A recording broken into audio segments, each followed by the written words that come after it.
35-24 over the Raiders. I think Geno Smith had it. Last time I checked, he had 3 interceptions in the game. Yeah. But the Bears drove down. They took the lead 25-24. They went for a 2-point conversion late in the game. But the Raiders had the ball with like a minute 17 left. They drove into Bears territory, but the Bears blocked field goals. It was the edge rush for the old Albert Lewis style, coming around the edge. Absolutely. Get one of the really quick guys on that. I didn't see who the player was. It just went final. They're just kneeling it out right now. The Bears, so the Raiders going to drop to 1-3. Right. But like you said, the biggest news is that the Chargers lost. That's great. Great Chiefs news. win. They make up a little ground there. The Colts were in the process. I think they lost. They were. Let me see here. They're locked up in a tight one. They had fallen behind last I checked with the Rams here. This is great radio as I look at this score live. Yeah, 27-20. The Rams beat the Colts, and so now the Colts have dropped to 3-1. Yeah, that's good as well. So Colts are a surprise team so far this year, but we really don't know how good they are. But we just know they got off to a good start. So that's right. And the Chiefs were floundering around a little bit early, fell to 1-2. I think they lost to a very good Chargers team, even though the Chargers lost today. I think Chargers are a very good football team. And whenever you have to play a team twice in the same season every year, they get to know you pretty well. And we don't know how the Broncos are. And I don't think the Raiders are much of a threat. But, we'll see. It's all the AFC West. But the Chiefs are right back where they're fine. They're 2-2. They have 2 more games now without Rashee Rice. And then he'll be back. They play Jacksonville next week. The Chiefs do down in Jacksonville. Jacksonville 3-1 now after their victory over the 49ers today. And then they, and it's sandwiched between the Ravens game today and the Detroit game coming up the week after. So you just worry about going down to Florida. Chiefs do not perform well in the state of Florida. But, we'll see how it goes against the Jacksonville Jaguars. A couple of big observations that I take away from this game. We are used to seeing the Chiefs and Ravens play tough games, close games, and we're used to seeing the Chiefs come out on top. This was not a close game. It started, though, looking like it was going to be one of those shootouts. Oh, yeah. Ravens drove right down the field, scored a touchdown on the first drive of the game. The Chiefs had to settle for field goals the first couple of drives in the game, and then they got the offense really rolling and started to punch it in for touchdowns as the game went on. But a couple of observations for me. Number one, you already talked about the injuries, and that might explain a lot of this, but the point is, this is not the typical Baltimore Ravens team that we are used to seeing. We are used to seeing a Ravens team that is good defensively, that's physical, that is tough and hard to put up yards and put up points against. This Ravens team this year, now, they even got more injuries. They accumulated more injuries through the course of the game today. Week 1 against the Buffalo Bills, 497 yards, 41 points allowed, 389 yards passing, and 108 on the ground. Week 2, they played the Browns. Okay, Browns are terrible. They gave up 17 points, 323 yards. It wasn't like they had a great day defensively, but they got the win against the Browns. Week 3 against the Lions, another good team, 38 points, 426 yards, 202 through the air, and 224 on the ground. They got gouged for 224 yards by the Detroit Lions. This is not a good defensive team, this Baltimore Ravens side. They're injured on top of that, and they got even more injured. Roquan Smith being maybe the biggest name. Wiggins went down, the defensive Ronnie back Stanley as well. went down, their left offensive tackle. I'm just talking about the defensive side for right now. I realize that. Lamar Jackson went down at the end of the game with a hamstring. I mean, they got all kinds of injury issues, but I'm just making the point right now. This Ravens team, usually you think of them as just always a good defensive team. They're not. Right now this year, they've played 3 decent offenses, and they have been absolutely torched by all of them. Today, Patrick Mahomes, 25 for 37, 270 yards, 4 touchdowns, no interceptions. On the ground, the Chiefs ran for 118 yards. The Chiefs have not been a good running football team so far this year. They averaged only 3.7 yards per carry in this game today. But in general, I mean, Isaiah Pacheco averaged 5 yards a carry. And then, of course, Xavier Worthy had a couple of big runs that helped him out as well. But this is a bad defensive team. The Chiefs took advantage of it. You give them credit for that. The other big observation for me, Frank, this team is different with Xavier Worthy on the field. That might seem like an obvious statement, but we didn't really get a chance to see what they were going to look like with him on the field because he got injured right at the very start of the season. Right. And we've been talking about the fact that if you have him out on the field, things might look different. We saw that today, right? When they went right over the top twice, and one was completed and one wasn't, but they tested the Ravens secondary down the field early and often in this game. If you didn't put a safety over the top, they were going to try to hit you deep. That opened up the middle of the field for Kelsey. That opened up the middle of the field for Juju Smith-Schuster. So this offense, yes, in fact, we have proof positive today. It is different. It does open up. And Worthy is not just a deep threat. He actually runs routes and can get open in short and intermediate passing as well.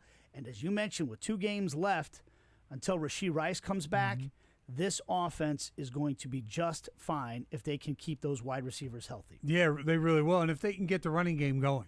I mean, I don't think we have a game breaker as a running back. I would have loved to have seen Bashard Smith a little bit more. He flashed a couple of times in the first half, and he really sort of disappeared when they went to Kareem Hunt and to Xavier Worthy running the ball as well, and, of course, Isaiah Pacheco. But Pacheco ran well. The offensive line performed well. Not one penalty against Juwan Taylor. Let's give him props for finally listening to his coach, lining up in the right spot, not getting off of the ball early. And so that really helped as well.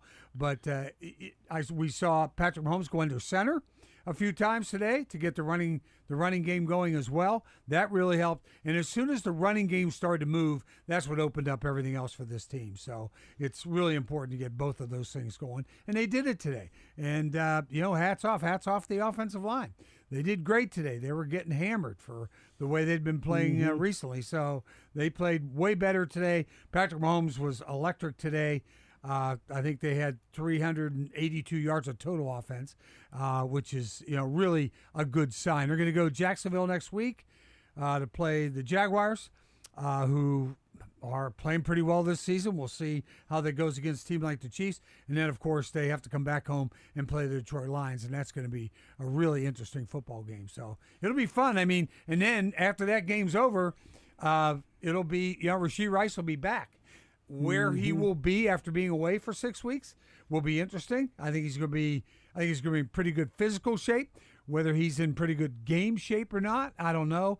But they have some people now. We saw Juju today, saw Hollywood Brown today, Xavier Worthy today. Travis Kelsey was involved today. So it was good to see the guys on the sideline smiling and not yelling at the coach. So that was also good. I enjoyed that. It's funny how that works when you blow the other team out. Not as much yelling at each other. It seems to be a little happier mood. Let's go through some of these numbers. Xavier Worthy led the team in targets. He had 8 targets on the day. He had 5 catches for 83 yards. That led the way. Travis Kelsey had 5 catches for 48 yards on the day. Hollywood Brown, 3 for 38. Juju Smith-Schuster, 4 for 36. You mentioned Brashard Smith. He only had a couple of carries. Right. He had 4 carries for 9 yards, so not a lot there, but he had the one really nice catch down the right sideline where he broke a couple of tackles, stayed in bounds, got a first down and some extra yards. He had 3 catches for 27 yards, and it looks like he's still kind of learning a little bit because he also had a swing pass where, according to Tony Romo, he broke up the field a little bit before Mahomes thought he would. Right. Throw was behind him. He dropped it. But we saw what he can do out of the backfield catching the ball, and I think that's one of those weapons that the Chiefs, back when they had Jerick McKinnon, guys like that, they're looking for in this game. When it comes to running the football, Xavier Worthy had 2 carries for 38 yards. Isaiah Pacheco, 7 for 35. That's 5 yards a carry. I think we'll take that from Isaiah Pacheco. Kareem Hunt was doing more of the dirty work. He had to get, I think he had 3 third-down conversions and 1 fourth-down conversion. All short yardage. So you look at his yards per carry, you go, 13 carries, only 34 yards. He's getting some of those are hard-fought yards really when he's yards. getting 3 yards when they needed 1. So I think that you maybe take that yards per carry with a little bit of a grain of salt right there. And then, Mahomes did his work with his legs a few times today when he needed to, but wasn't really called on much. If you want to have a negative to talk about in this game, there seems to be a growing problem with Harrison Butker and missing some field goals. He goes 3 for 4 today, which is and 4 for 4 from extra points, but he misses that field goal at the end of the first half. Mm-hmm. And if this was against previous iterations of the Ravens, more competitive type teams, that could have been a very big swing in the game because the Ravens were able to turn around and get a field goal right after that themselves because of where the ball's spotted. You miss a long field goal like that, and it left enough time for the Ravens to score. So it ended up being kind of a 6-point swing in the game. He just seems like he's been a little off so far this year. He's missed a kick in every game. Yeah. He's missed at least one kick in every game. To me, that's a little scary. Okay, especially now. Today was a blowout, no problem. Mm-hmm. But that miss just before half, and Baltimore goes down and scores. They could have been up 23, to 7, or 27-7 at halftime if they'd scored a touchdown. Mm-hmm. And they didn't. He missed a field goal, and Baltimore got it and went back down and kicked a field goal. So they could have had this game salted away at halftime for all practical purposes. They'd have been up by 20. Yeah. And, they could have just gone on from there. But as it turned out, the Ravens didn't offer up any resistance whatsoever. No, I think where I come down on this with Harrison Butker is we've seen him go through times where he struggled, whether it was because he had been dealing with an ankle injury or something like that. It seems to me that every time they've ever needed him to make a game-winning kick, he's made it. Yeah. I can't even think of a time where he hasn't. So we can nitpick it. It's maybe something to circle, something to keep an eye on. But for me, I'd definitely keep an eye on it. Yeah, there's not. I don't think there's any reason to sound any alarm bells right now. We'll take your phone calls. 913-3810810 is the phone number. 913-3810810 as the Kansas City Chiefs. Look, I think many of us said when we looked at the schedule at the beginning of the year, and considering that Rashee Rice was going to be suspended for this portion, if the Chiefs were 2-2 after the first 4 games of the year, no reason to panic. We know this team gets better as the season goes on. Spags' defenses get better as the season goes on. They get one of their best weapons offensively as the season goes on. Mm-hmm. And here they are, 2-2, having won 2 in a row. I think this win today goes a long way in building some of that confidence. They've got more tough games coming up. Jacksonville's 3-1. We know the Lions are good. I think the Chiefs are right about where a lot of us thought they might be coming into this season. We will take a break. We'll get your phone calls. We're going to hear from post-game sound from the Chiefs locker room, Andy Reid, Patrick Mahomes, Steven St. John will get us some interviews and all that stuff. Yeah. I bet you more guys are willing to talk. Really, after you this think? one, yeah, something tells me that they might be think a little Travis more. will talk to him? I don't know.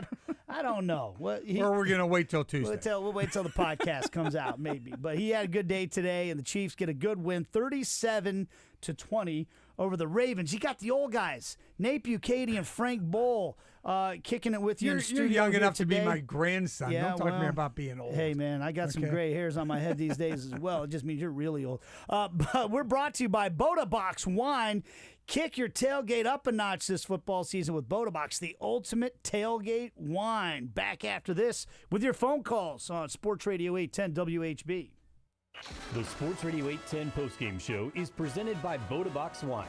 Great for tailgates, great for sharing among friends and family.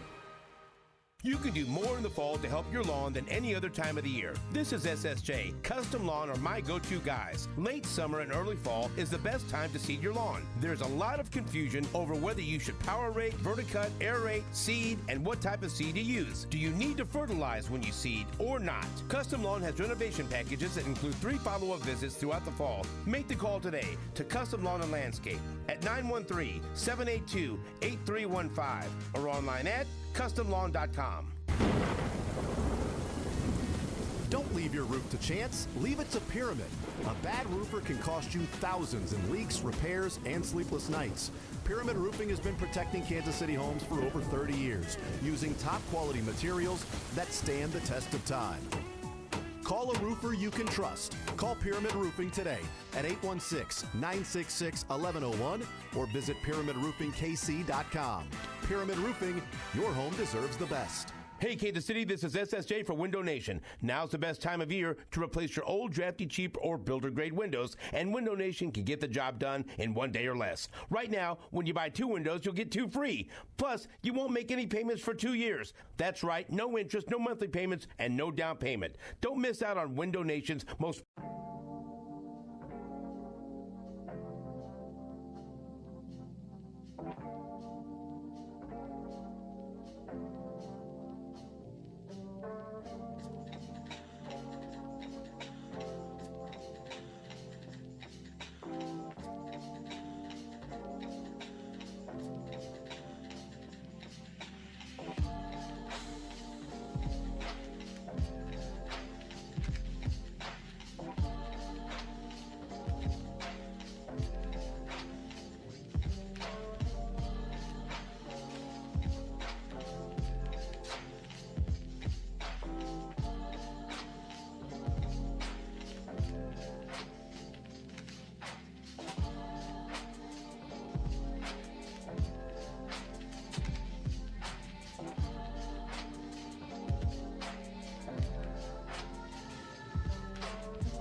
Member FDIC. Chiefs go on to get a 37-20 win.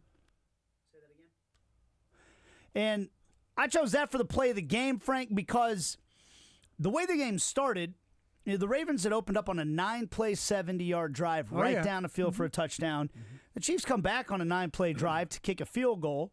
But you're thinking to yourself, at least I was at the time, we might be in for a shootout, one of those Lamar Jackson versus Patrick Mahomes type of shootouts. Or at least a close game. Yep. And the Ravens, on their second drive of the game, they're driving again. They get a couple of big conversions, a 17-yard pass that's followed up by a penalty on Cook for unnecessary roughness. They get the ball all the way up to the 36-yard line, and I'm thinking, here, the Ravens are starting to click on offense again. Lamar Jackson gets hit on a blitz, and Leo Chanel picks off the pass. And from that point on, the Chiefs just cooked. They just went and rolled. So to me, that was that. If there was a turning point in the game, I don't know if you can really say there was a turning point in the game that was this one-sided. But if there was one, that was when the Chiefs were losing. I felt like that was kind of the biggest moment for me. Yeah, me too. I thought maybe it would have been, just before the halftime thing when Baltimore then cut the lead to 10. I thought, maybe they're going to get back in this, but they never did at that point. But you're right. That was a huge play, especially after the unnecessary roughness call. And now they're set up in field position, and bang, and they get the interception. So, yeah. And, boy, Lamar Jackson looked awful on that play. Just terrible. He was not great today. No, he was not. And then he ends up even running the ball. He was not great today. He goes out with the hamstring injury. He goes 14 for 20, 147 yards, 1 touchdown, 1 interception, and 6 carries for 48 yards. I think you take that against Lamar Jackson. Should we go to the phones, Dylan? We're going to the phones. All right, 913-381-0810. Hopefully, got some happy people today after the Chiefs get a 37-20 win. Who we got up first here? This is Gary. What's up, Gary? You got the first word today, buddy. Not much. I agree with you guys. I think the turning point in that game was the interception by Chanel. And let's give Steve Spagnuolo a lot of credit for after that series today, because he shut a team down that was averaging 37 points a game, and they were still pretty healthy on the offensive side of the ball through 3 quarters. Let's give Spagnuolo some kudos on that one. Offensively, I'm happy with today, but let's see if it carries going forward. But if I do believe going to Jacksonville next week, aren't the Chiefs either 2-0 or 3-0 with Andy Reid going to Jacksonville since he's been there in Jacksonville? You know what? I don't know the numbers on that, but I remember the last time they went down there, they got a win because Stephen St. John was there in attendance and was really annoyed by all the Duval chants that he heard from one guy in the section. That's what I remember about it. We'll look at that number up, but I believe you, Gary. I believe you. I know they won last time they played the Jags down there. All right. Well, you guys have a good night, and let's enjoy it. Hey, All Gary, right, Gary. thanks. Always happy, Gary. I remember Gary from years. I was always happy. It's been always years. Yeah. He's not always been happy. I know. I'm being sarcastic, Frankie. I know. But hey, he's right about Spags. He's absolutely right. As Romeo Crennel would say, you got to give kudos to Spags for the defensive work that they did today. We're supposed to be having a happy day today. Listen, the Chiefs' defense will get better as the season goes on, unless they, heaven forbid, suffer a slew of injuries the way the Ravens have right now. We know that from Spags. His defenses get better and better as the season goes on. And by the way, one of the things we should have mentioned as well, best wishes to Chris Jones. Yeah, his aunt died. Yeah, he was gone. He went down to the funeral. He came back. You could see him yesterday. Yeah. He flew back today. He got in. He was walking in the stadium at 3:00 for a 3:25 kick. He was in uniform. He ran out of the tunnel, and he went in without hardly any warm-ups at all. And, so he just went and made played. some big plays. He made some big plays, as you knew he would. You knew he would. But they had a good shot of him during the national anthem. Yeah. He had tears running down his face as he was getting ready for the game. And an emotional Chris Jones goes out there and gets a win today. Where are we going now? Okay, let's go to Chris Jones post game. You can hear on the TV copy, and if we're familiar with the checks, we can kind of know what they're running, or we may hear the checks later on in the game, and they'll present the same play, so it'll give you an edge. How supportive was the locker room for you this weekend? It's a lot of love. Those are my brothers. I love being around them. I kind of spend 80% of my time with them. We have a long season, usually in there on Mondays through Friday most of the time, so we spend a lot. So it was very supportive through this whole process. Was this on your mind throughout the game? Not really. Early on in the game, you kind of wear heavy on your shoulders, but football is my escape, where I can escape from the reality of what's really going on and just have fun being like a kid in the backyard playing football again. Maybe that answers this question, but why was it important for you to play today? Yeah, same thing. Being able to feel the fun, feel the love, the energy in the Arrowhead Stadium, my brothers, the fans. So, I wanted to get away from the sentimental part of it and just have fun. Last two, Pete. You mentioned your teammates. I guess how supportive was your family of this experience and checking in? They were very supportive and they was very understanding to the scheduling of things, to schedule the funeral to where I can still make the game and still be supportive on the family aspect of it. So I'm super appreciative for understanding. How big was Leo's interception, and did you know he could catch one? Oh, that was sick. Leo, he's a special individual. We asked Leo to do a lot for us. Sometimes you may see him line up as a shade. You would watch the Philadelphia Eagles game, he was lined up as a 0 over the center. So Leo's one of those guys who is very durable and special for the success of our defense. Today we asked him to go and cover one of the best tight ends in the league, and obviously they ended in the pick. So Leo, he's a special kid, man. Thank you, everybody. Thank you, Chris. All right, so there's Chris Jones, and a good reminder for all of us what this is all about. The man himself, who is out there doing it for a job, says the whole reason that he wanted to get back and play in this game, despite having just been at the funeral of his aunt the day before, said because he wanted to feel the fun, feel the love, and get away from the sentimental part of it. Yeah. That's why we have sports. That's exactly right. It's an escape from all the real things that happen in life. It's an escape from whatever it is that you're going through. And even for the players themselves, for Chris Jones, it was a chance for him to go out there and get a little bit of get a relief from that. So we can't take him live, right? No. Okay. So on Leo Chenal, by the way, he spoke about Chenal after the Chenal. I always want to say Chenal after the match, after the game. Sorry, soccer word came out of my mouth. I can't help it sometimes. This is the type of player that you must have if you want to maintain a dynasty in the NFL. 3rd round pick. When he was drafted, the word was he was physical, he played downhill, but they had a difficult time in coverage. He lateral movement was not a strength of his, and overall athleticism might be a little bit of a minus. And here he is being asked to cover one of the better tight ends in the NFL and making plays. He has progressed. He has gotten better in his career. And the Chiefs have nailed it with mid-round picks on the defensive side of the ball as much as anything else. And you have to, because you can't afford to pay everybody a ton of money, right? You got to nail picks like that, and they did. All right, 913-381-0810. That's also coaching and his dedication to the craft. Okay, so that's what that is.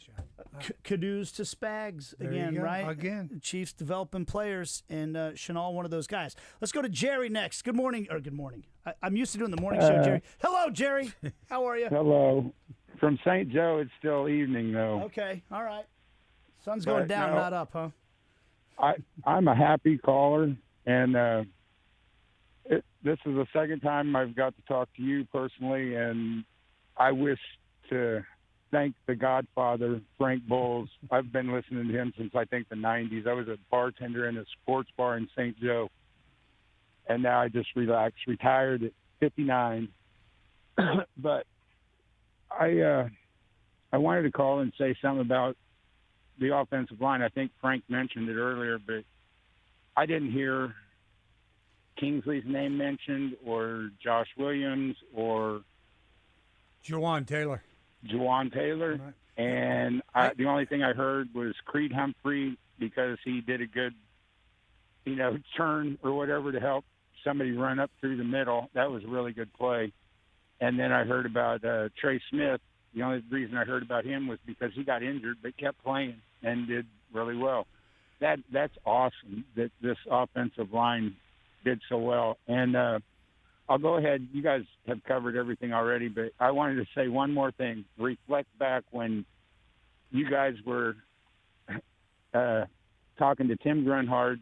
His daughter was getting married. All of a sudden, there was a blubber fest, and Stephen St. John was trying to act like Dr. Phil. You guys had me laughing and crying in St. Joe listening to that morning show, and then Frank Boal calls in bawling. And that was just the most awesome thing I ever heard you guys do. You guys completely endeared yourselves to me, and I like soccer now because of you, Nate. So I'll leave you guys alone, and I wish you all the best. And thanks again, Dylan. And hello, Deebs. I've never talked to you, but I wish you the best, buddy. Man, Jerry, you're going to make me cry. There you go, get man. Ready for that World no Cup more coming blubber to town. festing. Thanks. You're awesome. Yeah, Juwan Taylor, I think the most important thing across the offensive line was Juwan Taylor for me. Josh Simmons showed me everything I ever wanted to know about Josh Simmons when he ran down the interceptor. When Travis Kelce bobbled the ball and the guy picked him off, and he's taking off. Looks like he's going to go pick six, and here comes a 360-pound offensive tackle. Was moving. He was flying downfield to make that tackle, and that's all I had to see from him ever. That kid has got the right attitude, and today finally maybe Juwan Taylor has finally started to listen after all of those penalties. Most penalized offensive lineman in the NFL. So, no penalties with those guys up front today. Simmons showed you he's got the athleticism. Oh, God, yeah. But more importantly, like you said, he doesn't quit on a play. And I will say this, one thing that I think is a big thing that might seem like a little thing. When the Ravens got that tack-on touchdown at the end of the game today, attack on whatever you want to call it, the breakaway touchdown. Josh Williams, I'm going to give him credit here. This is a game that was already in the bag, right? The Justice Hill was off to the races. The Chiefs are going to win the game. They could have just jogged, and you know what? Josh Williams ran all the way down the field, 80 yards, whatever it was, and tripped him up at the goal line. He still scored a touchdown, but that says something about the mentality of a player. Yeah, and the mentality of the defensive coach, too. That's right. That tells you everything you want to know about a player, if you ask me. Yeah, I do ask you. Yeah, well, that's why you asked. You've told me. I just told you. I appreciate that. 913-381-0810. Let's go to Kyle next. Hello, Kyle. Hey, Nick. Man, thank you guys for taking my call. Great show, like always, guys. I always appreciate you listening to 810, even when I'm on my way to work and after work. When I get off work, I like listening to 810, and you guys do a great show. Saran and Stephen St. John and you, Nate, when you're on there, you guys do a great job. Well, thank you very much. Yes. I don't think we need to compliment Saran personally, but I'll take it. All right. I'm just kidding. So first, the first three takes I'm going to take from this game is, number one is, and please forgive me if I misspeak, I'm a little bit on the autistic side. I'm autistic, and so please forgive me if I misspeak here. First things first, I thought all three phases of the game, special teams, defense, offense, besides the missed extra point, I thought they did a fantastic job. They did the small things. They worked on the small things in this game. And what I mean by the small thing is the penalties, no turnovers, being in the right spot, executing. When you work on the small things, bigger things come. And that's what happened. I think in the first 2 weeks of the season, or when we lost the first two games, we were just making those little small mistakes that we could have been 2-0. The Travis Kelce drop pass, and I think a penalty, and then in the Chargers game, a penalty away from winning that game. So I think if you work on those two, and so then the Giants game and this game, the Giants game, they had a few mistakes, but they still end up winning. But I just felt like they were on the verge of making big things happen, and that's what happened today. Finally, when you work on the small things, bigger things come. And I thought they did a great job. Offense, having Xavier Worthy back, I think has made a huge difference. And I think you said it better, Nate.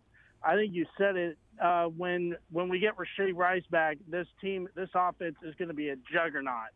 So I think the offense may I think we'll be back in the top 10 offense once we get Rashee Rice back. But having Worthy back made a huge difference, I thought.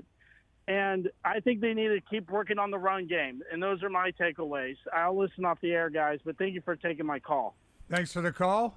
Yeah, thanks for giving us a call, by the way. By the way, you talked about penalties. Chiefs had 5 penalties for 40 yards. Time of possession, the Chiefs 34-45 to 25-15. That's a big deal, too, especially when you're going up against a team like the Baltimore Ravens.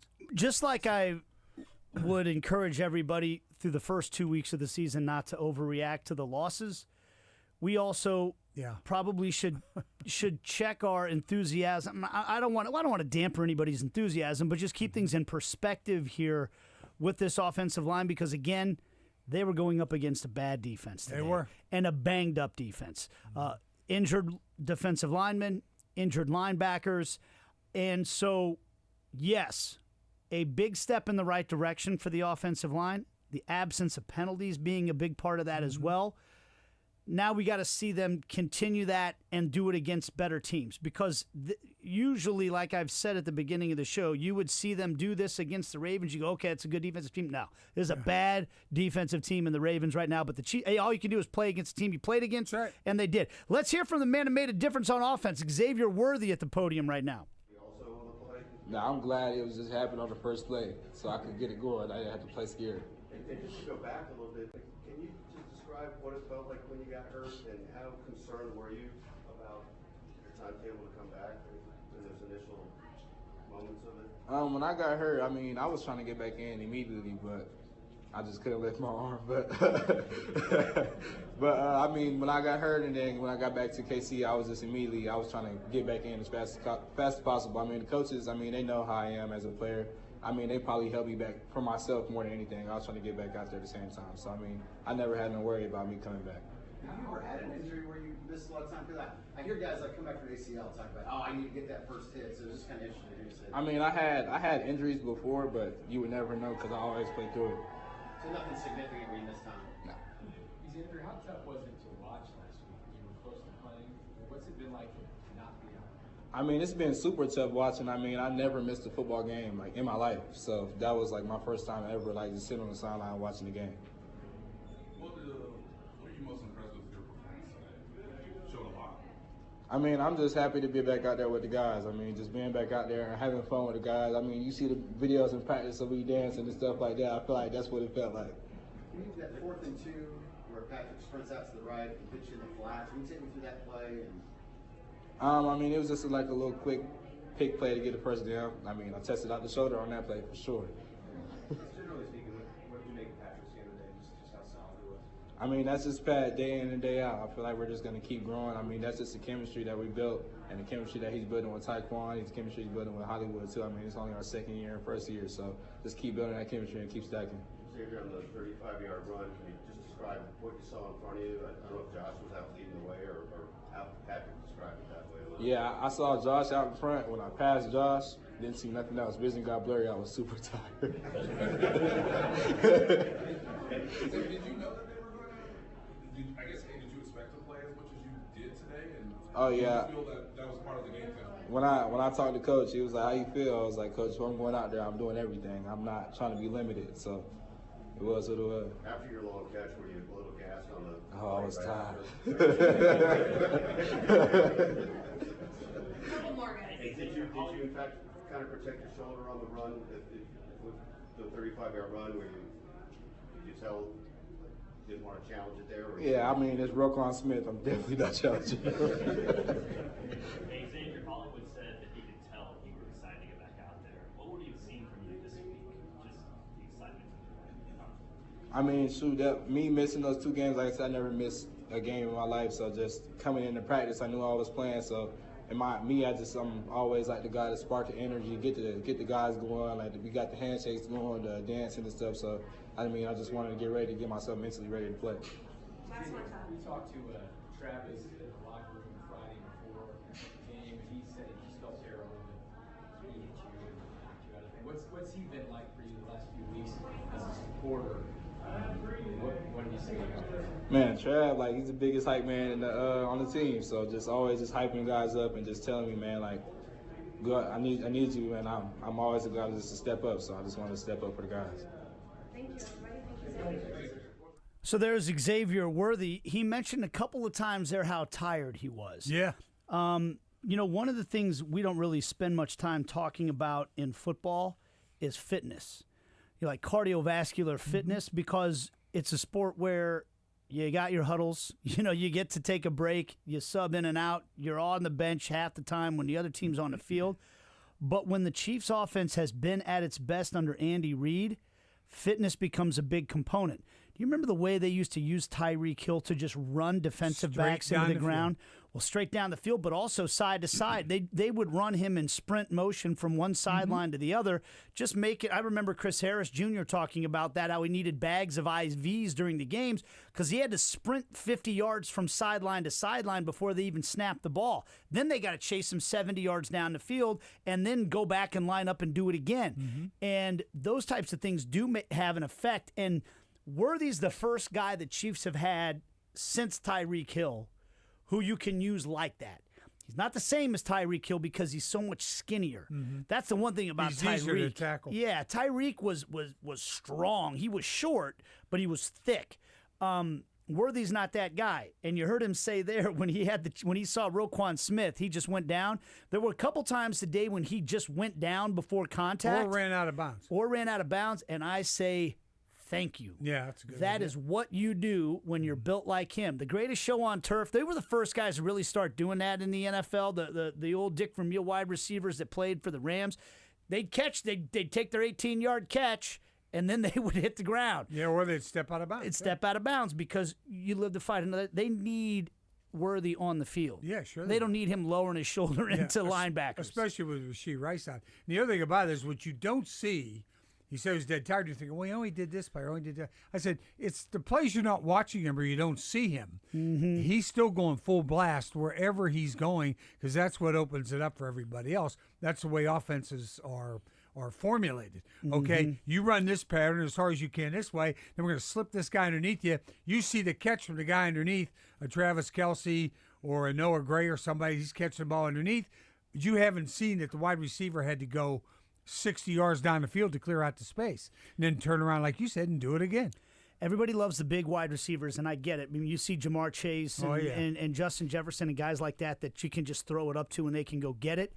But I'll never forget Dick Vermeil telling me this one time when they were talking about the big wide receivers that are good at catching the ball in the crowd. He said to me, you know why I think they say that? It's because those guys are usually in a crowd. I prefer the guys that can get open. Yeah, there's no crowd around. And that's exactly what Xavier Worthy is, and he showed that today, and it was a big difference for the Kansas City Chiefs. You want me to take another call, Dylan? Do we need a break? What should we do? He's telling me let's keep going. We're taking more calls. The Chiefs get a 37-20 win. Let's move on to Tommy Moe. Oh, Tommy Moe. Haven't heard you in a while, buddy. How you doing, buddy? Just fine. Wow, I feel like this is 2005 all over again with you gentlemen. Jeez. Tommy, sadly, 2005 doesn't sound like that long ago to me. That's the sad part. Tommy, I was only 58 in 2005, brother. I really wish I was back there. Yeah, I'm with you, man. I'm with you. Hey, we all do. But, hey, I get it. We're going to hear a couple narratives, I think, fellas, after this, and you're going to hear it, Nate, at 8 o'clock in the morning on Tuesday.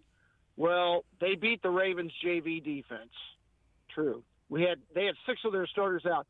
But even though you watch the game, and I felt like this is the first time in a long time the Chiefs kind of played bully ball. Even Xavier Worthy kind of threw off Wiggins on that one long pass that he had. He ran right at him and he kind of showed him up. But we played a lot of bully ball, albeit maybe against the Ravens backup, D-line. But it was nice to see the Chiefs offense. They scored on 7 of their first 8 offensive drives. Yep. And the only one they didn't was a missed 56-yard field goal from Butker. So it was nice to finally watch a game, guys, in the fourth quarter, especially when they said Cooper Rush was coming in. You kicked your feet up, you drank your favorite beverage, and you reflect on what you just saw. And one thing we did see, guys, the Chiefs scored more points today. They didn't score 30 at all last year during the regular season to the Buffalo game. That's the first time in 2 seasons the Chiefs have scored 30 or more points in a regular season game. Yeah. And, Tommy, also, I think that's the first time Patrick Mahomes has thrown 4 touchdown passes since 2022 in a game. Yeah, I think they said 2023. It was an October game. They had that stat on there. You might be right, Frank, but it's been a while. It's been a while. Whether it's 22 or 23, it's been a long time. And it was just good to see. And there were times he was back there in the pocket, not much pressure. And there was other times where people were around him. And, Nate, I totally agree. The Leo Chenal play to turn around, identify the ball, make a play on the ball, and catch a ball, we would love our defensive backs to do that. Well, that's an outside backer doing that. There were years we would love for the wide receivers to do that. Just a couple years ago that we were hoping a wide receiver would do. He caught that thing with one hand, really. And when he turned around, he cradled it was his stomach. Incredible concentration and athleticism. And Tommy, I think you make a really good point because the Chiefs have gone through stretches where they couldn't kick anyone's ass on offense. No. Good defense or bad defense. We've seen them go through struggles like that. And not just because you're playing against a bad defense doesn't mean that you're going to go put up 4 touchdown passes and 38 points. You still have to be explosive as an offense. You still have to be able to keep the other team honest, which the Chiefs have really struggled to do. And today, because they had Worthy and because they had good offensive line play, they were able to keep the Ravens honest defensively. And when they can do that, they have so many options, they can be dangerous. And I think what we all agree is that the Chiefs should be even more dangerous as the season goes on, especially when they get Rashee Rice back. So it's a good step in the right direction. Agreed. And I'll leave it with this, Nate. Just so you don't say the word kit or pitch for the next 2 hours, okay? Can you do that for me, Nate?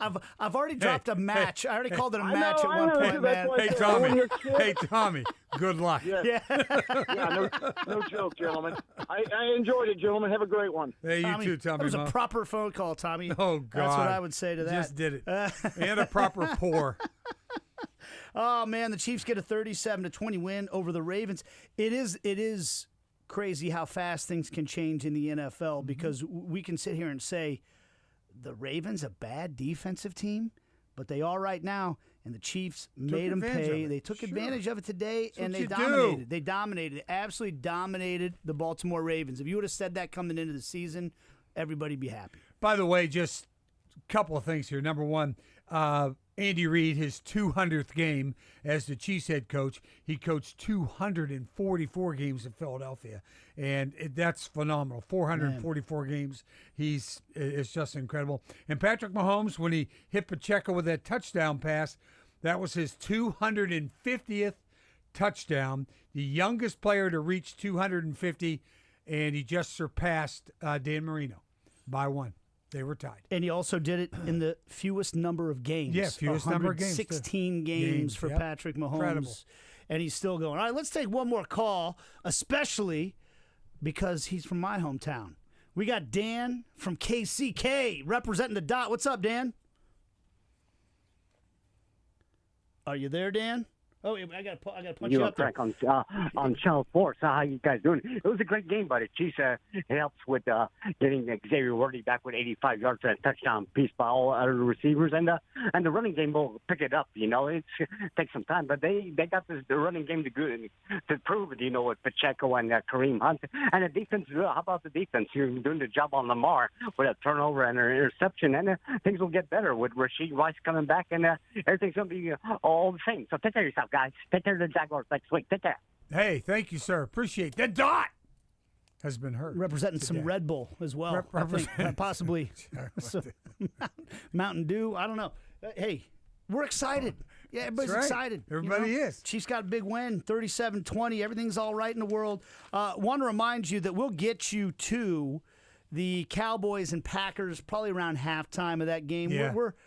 We're basking in the glow of a Chiefs victory. We're going to get some post-game locker room sound coming up. We'll hear from Big Red on the Milestone win.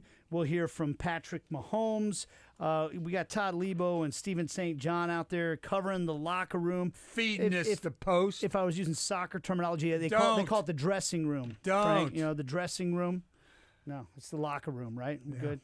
In baseball, it's not the clubhouse. In baseball, it's a clubhouse. Yeah, That's even more obnoxious. Sorry, yeah. buddy. Sorry, Dylan. That's just the truth. We'll take your phone calls, 913-381-0810. And let's just get you caught up on some of the other scores from the NFL as well. Scores that would be relevant to the Kansas City Chiefs and the number one. Well, actually, it started in Ireland. And by the way, what happened in Dublin? Yeah, they're bad. Steelers backup quarterback. I forget the guy. Was it Skyler? Skyler Thompson. From K-State. Yeah, absolutely. What's going on with people from K-State and getting into acts of violence in Ireland, man? What the heck? He was robbed. Broad daylight, He was robbed. I mean, not to make light of that. That's scary stuff. No, he's robbed on the street. I'm just saying, there's something weird. K-State, Ireland State, And usually the teams hang out together and they go out and they probably tell them to stay together or whatever. He got robbed in Dublin, Ireland. Well, the Pittsburgh Steelers got a 24-21 win over the Minnesota Vikings. Aaron Rodgers and the big Steelers win are for the 3-1. Steelers. Yes. Yeah, they're 3-1 now, so that might be a team to keep an eye on in the AFC. Stellars. Elsewhere, the Buffalo Bills look like the cream of the crop right now in the AFC. They're 4-0. They got a 31-19 win over the New Orleans Saints, who are 0-4. By the way, so the Bills are 4-0. Also, the Los Angeles Chargers. I will say this.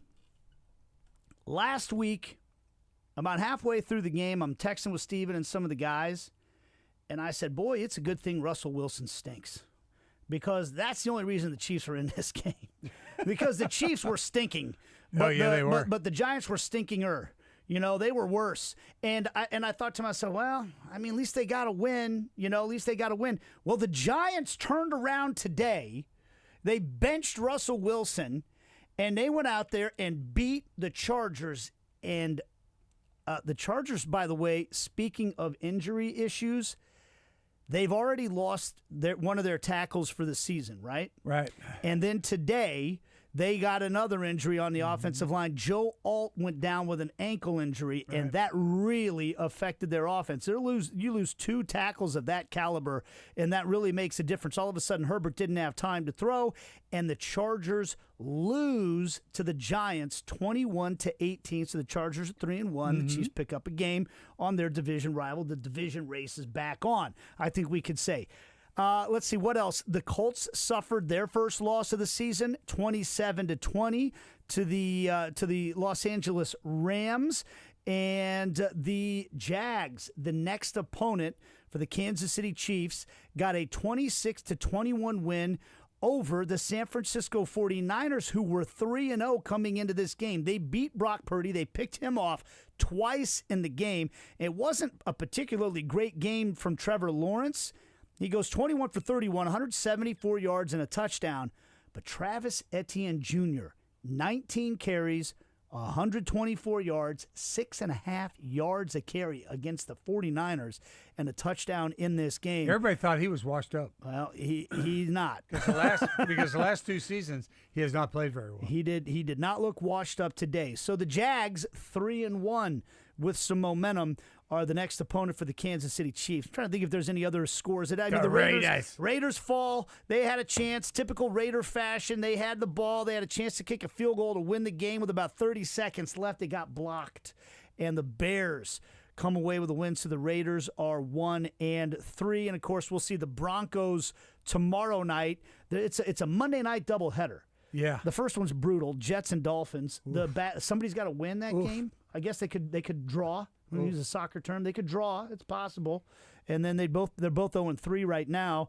And the Broncos will be taking on Jake Browning and the Bengals at 7:15 tomorrow night. You want me to take one more call, Dylan, before we break, or should we go ahead and break first? You tell me. All right, let's take a break. We'll come back. We'll take your phone calls, 913-3810810. We want to remind you that we are presented by Shamrock Roofing and Construction, a proud supporter of Cars for Heroes and giving back to those in need. ShamrockRoofer.com. Chiefs win it 37-20 over the Ravens.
bringing us our Mahomes Magic play of the game. Nice.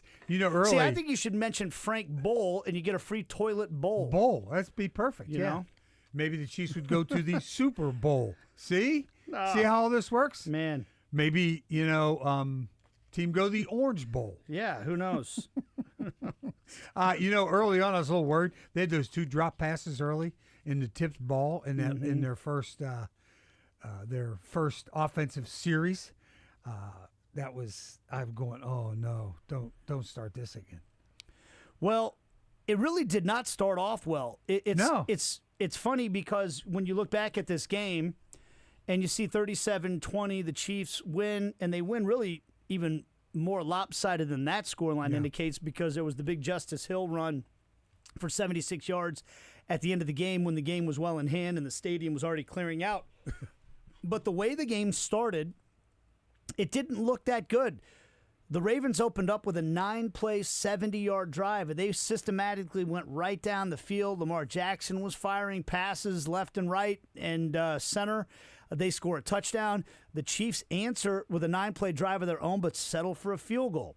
And at that point in time, as we talked about it, the biggest turning point in the game for some of us, for me anyways, Leo Chenal with that interception on the Ravens' second drive, because they were driving again. They were into Chiefs territory, and they looked like they were going to score. Spags dialed up a good blitz. Lamar Jackson ends up throwing a bad pass off of his back foot, but it was an incredibly athletic play by the Chiefs linebacker to turn around, locate the ball. He grabbed it with one hand, then corralled it with both, gets the big interception.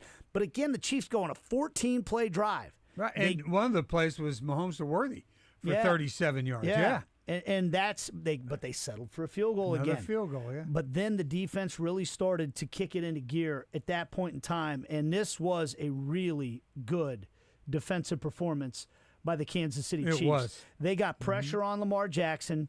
I saw a tweet from somebody, I can't remember who it was, but it was like words to the effect of, if you just watched Lamar Jackson in his games against the Chiefs, you'd wonder how in the world, like, you'd think that he's like a project.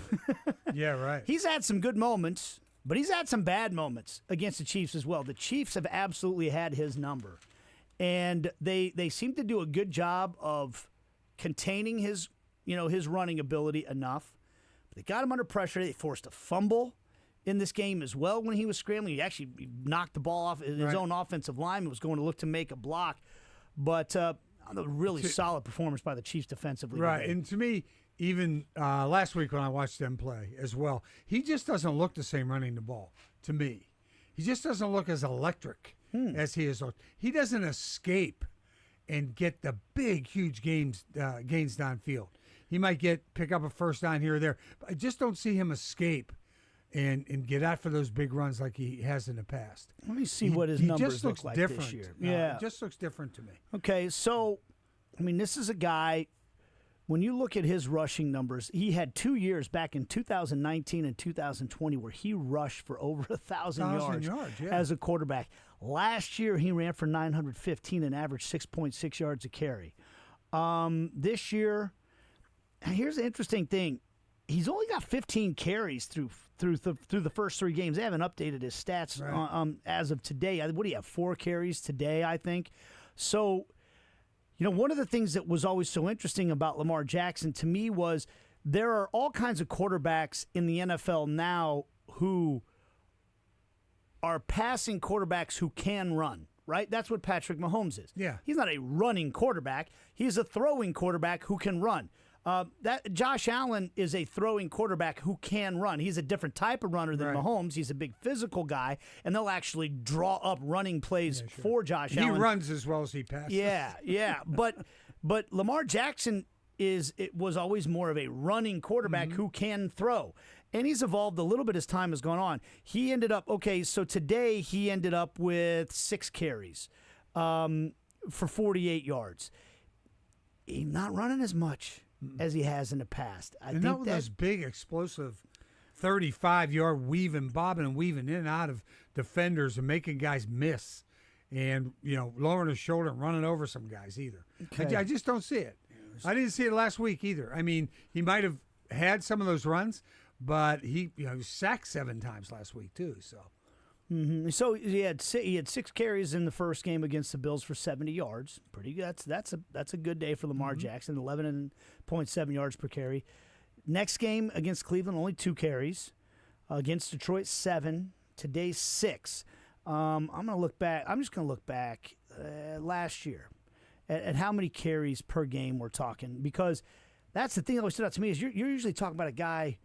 It's not uncommon to see him with double-digit carries in a game. Yeah, or real close to 100, if not more yards rushing himself. And I've always wondered if at some point in time, is that going to catch up to you? Oh, sure it does.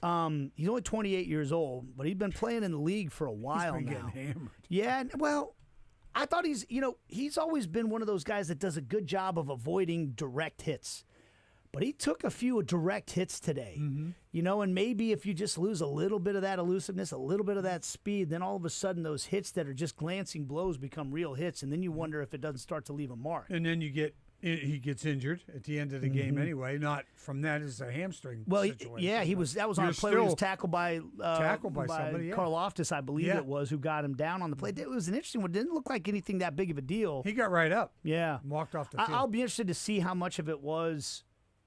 He might have said, Coach, I tweaked a little. He said, we're getting killed. Yeah, let's get you out of the game. Smart enough to go, yeah, go sit down.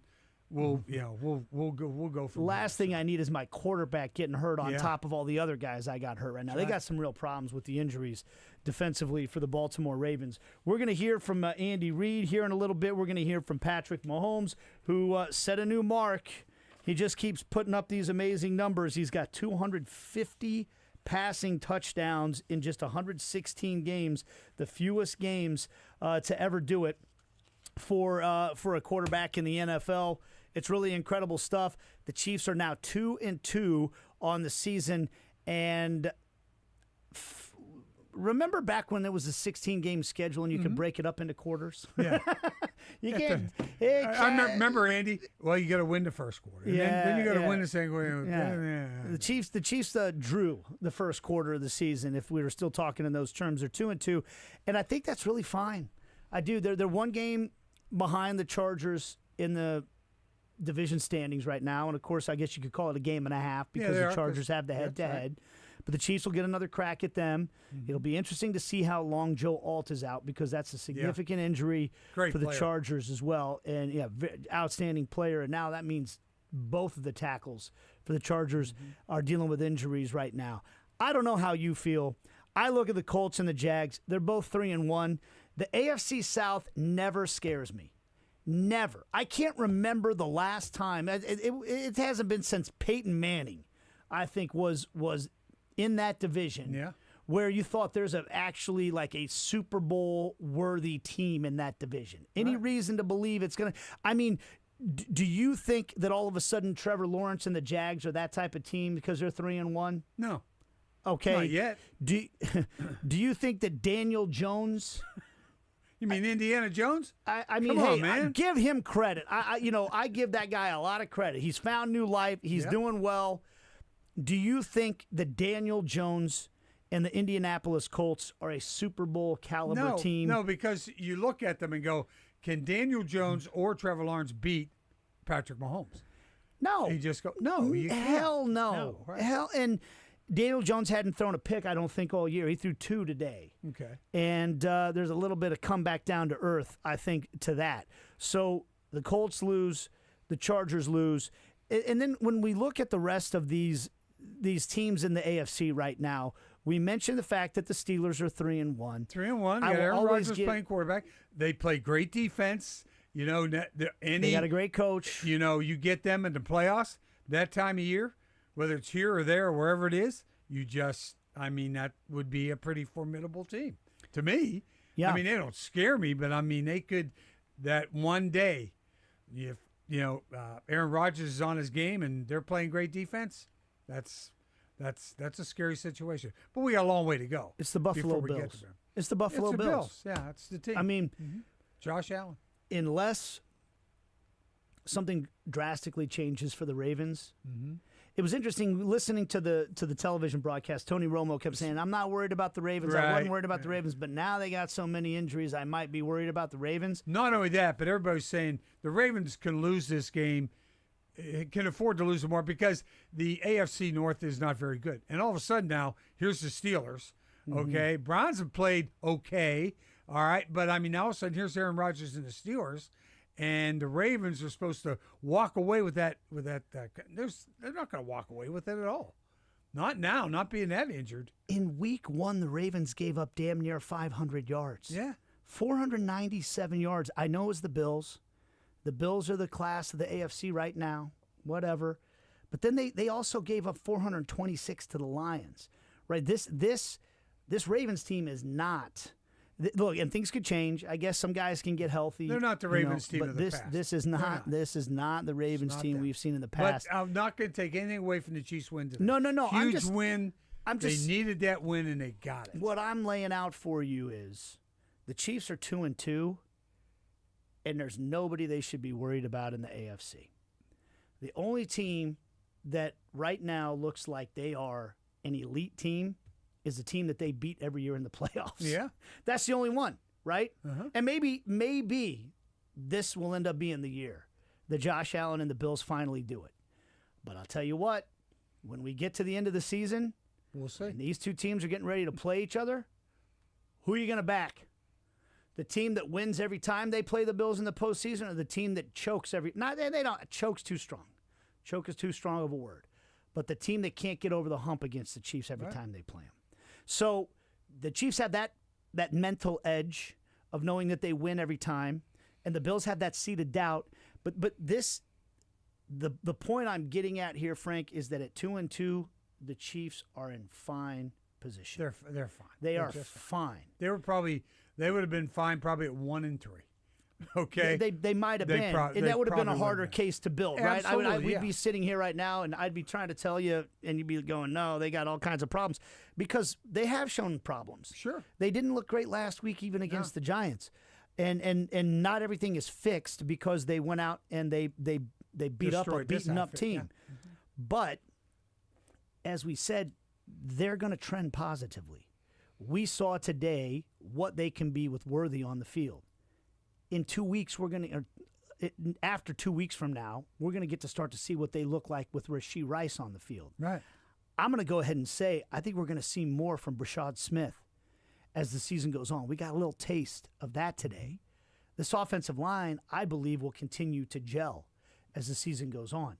And the defense, that is maybe the biggest thing we should be talking about, because the offense beat up on a bad defense. That Ravens offense is all right. Yeah. You know, that's a good offense. And the Chiefs defense was good. Good today. And they're going to get better because they got Spags. They're fine. It's all fixed. They're going to the Super Bowl again. Except for the kicker. What do you want me to say? Except for the kicker. He'll be. You know what? We got to freak out about something. Sure, you know, we got to wring our hands about something. Why not? And he'll get us all nervous. And then when they need to go win the game at the end of the game against the Lions in 2 weeks or whenever it is, you know, he'll line up for a 52-yarder and he'll bang it through, and they'll be fine. Okay. All right, so we got sound from the locker room. SSJ and Todd Lebo busting their butts at Arrowhead Stadium. These guys are workers, man. I mean, they just work. John was in the press box eating candy is what he was doing all night. Okay, don't tell me not that. Not just candy. There's chicken strips at halftime. He loves the candy. We'll get a full report from him. It's no doubt on what the spread was today. But we're going to hear from Isaiah Pacheco. I thought he had a good game. We'll hear from Hollywood Brown. We'll hear from much, much more as we continue with our Chiefs post-game coverage here on Sports Radio 810 WHB. And I want to remind you that we are presented by Shamrock Roofing and Construction, a proud supporter of Cars for Heroes and giving back to those in need. ShamrockRoofer.com.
Here we go.